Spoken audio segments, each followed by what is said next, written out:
Mila potovu katika kaunti ya Marsabit inazidi kuathiri wakazi haswa wakati ambapo kiangazi kinaendelea kushuhudiwa nchini. Makundi ya wazee wanatumia fursa hiyo ya kiangazi kuwashurutisha wasichana na kupashwa tohara ili familia zao zisihangaike na njaa.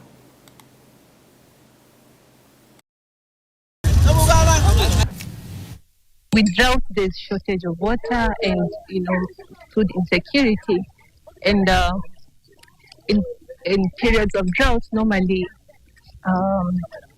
children drop out of school, and for girls that drop out of school due to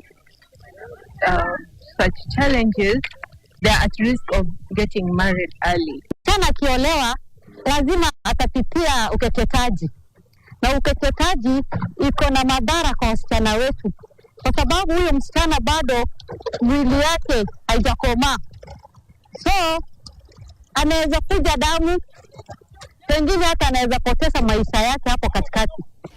Kwa ukweli tumefurahia sana hii chakula ya leo, kwa sababu unakuta kama hii Manyata yangu mali niko 70% asubuhi, 70% saa hii hawana chakula, 70% unakuta wanakula single meal, na 30% hata hiyo single meal pengine kupatikana sio rahisi.